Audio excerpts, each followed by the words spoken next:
Hello and welcome to the Vox News. I am Adetokunbo Akintayo. After Libyan leader Muammar Gaddafi and his son Mutassim were buried on Tuesday in a secret desert location, ending a wrangle over their rotting corpses that led to fears for Libya's stability. A National Transitional Council (NTC) official said the bodies were buried at dawn in an unknown location. With their Western allies uneasy that Gaddafi was roughed up and shot after his capture on Thursday, NTC forces had put the body on show in a cold store while they argued over what to do with it, until its decay forced them to close the doors on Monday. Gaddafi's family wanted the bodies to be buried outside the former leader's hometown of Sète. A military official from the town of Misrata, where the corpses had been on public display, confirmed the burials. An explosion at a fuel tank has left more than 50 people dead in the Libyan city of Sète. NTC commander Leith Mohammed said the blast happened late on Monday. The explosion happened as a crowd waited nearby to fill their cars.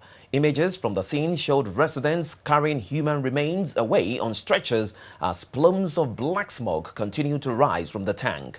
The exact number of people who were killed and injured in the explosion was not yet clear. According to one NTC official and the Syria-based Al-Rai television station, more than 100 people died. An NTC spokesman said a cabinet minister would provide further details in a news conference later in the day.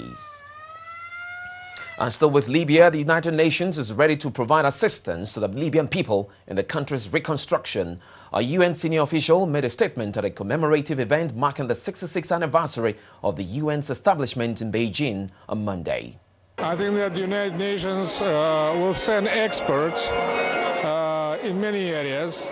As the Secretary General said, the United Nations is ready to provide assistance in writing a new constitution of Libya, which is extremely important. And of course, the United Nations will play a pivotal role in collecting the financial and material support to the Libyan people.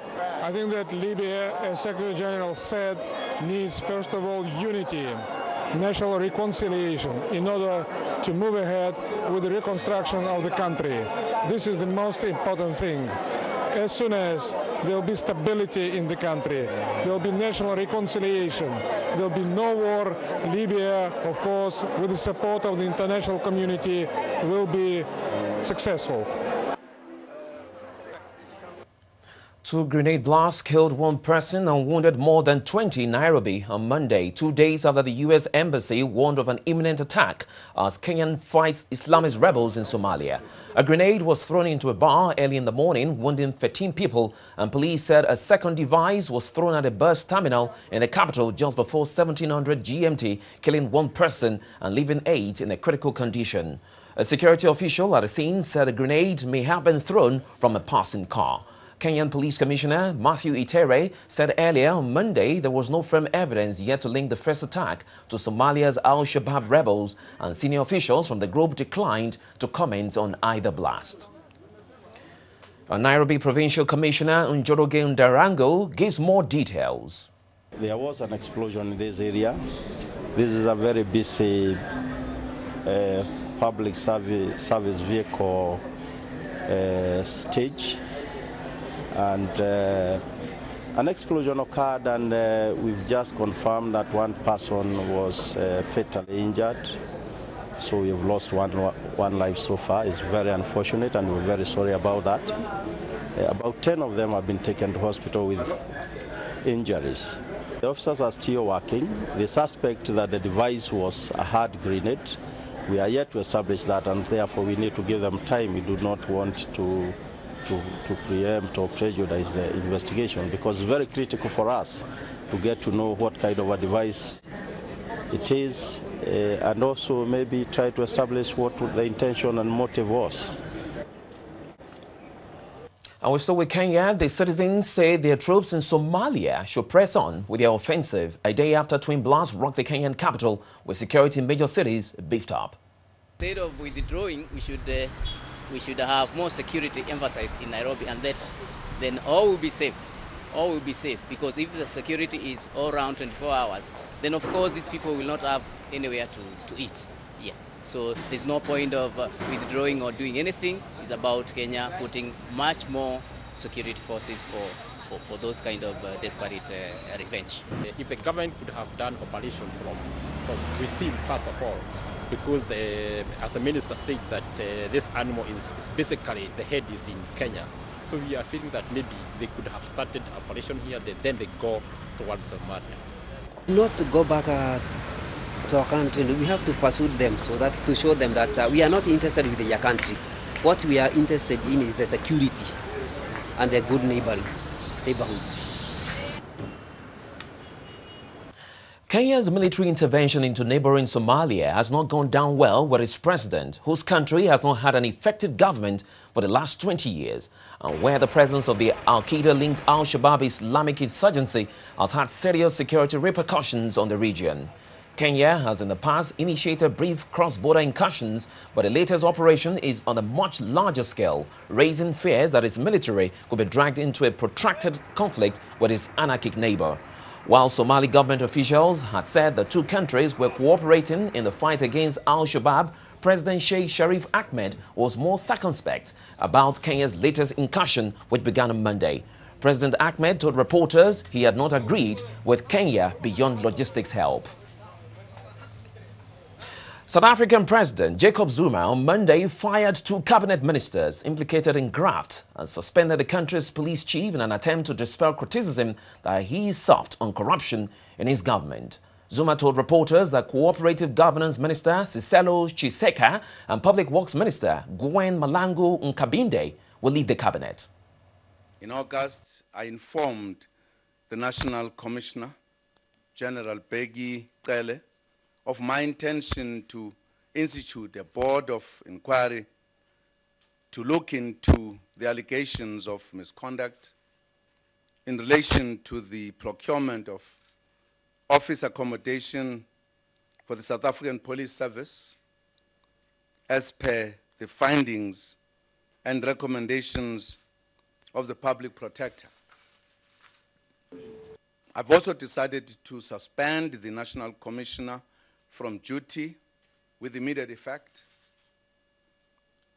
pending the outcome of the inquiry in terms of Section 8.3a, read with Section 9.1 of the South African Police Service Act.